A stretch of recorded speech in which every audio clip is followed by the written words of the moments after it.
The objective for jobs on the Lightspeed line is to pick products for vending machines.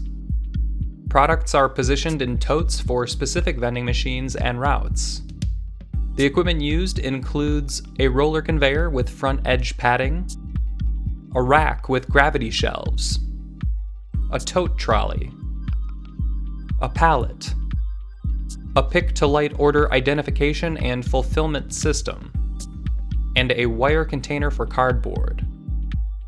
The tools used include a computer, a monitor, a mouse, a label printer, and a wastebasket. The materials used include food products, totes which weigh between 15 and 25 pounds when they are full, and colored binder clips. The work environment is an inside work environment with heat. The personal protective equipment includes floor mats and fans in the summertime. The observed workers ranged in height from 6 feet 5 inches tall to 5 feet 2 inches tall. Next, I will describe the work methods for the Lightspeed line. Starting at the beginning of the line, workers will get a tote. They then position the tote on the roller conveyor. Next, they get colored binder clips. Workers then position binder clips on the tote. And then they push the tote to the next worker. At the picking stage of the work task, workers get products based on light indicators. Next, workers position products in a tote. Then they touch the button on the shelf to turn off the light.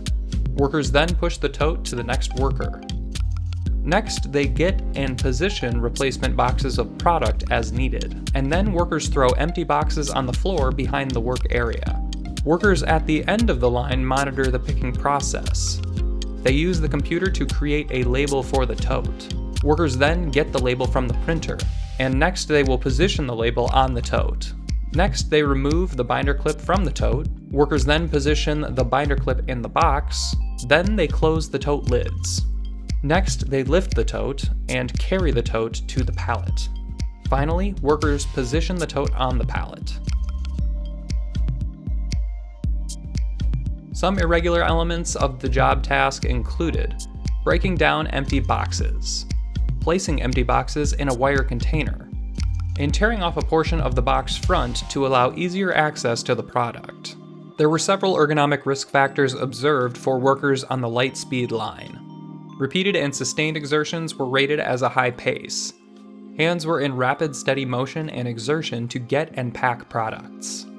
Sustained exertions were observed and included continuous standing and continuous torso flexion, or forward bending. Forceful exertions were required to get and position totes on the conveyor, to open and close binder clips, to get, carry, and position boxes of product, to push the tote along the conveyor, to lift, carry, and position the full tote, to get, carry, and position pallets.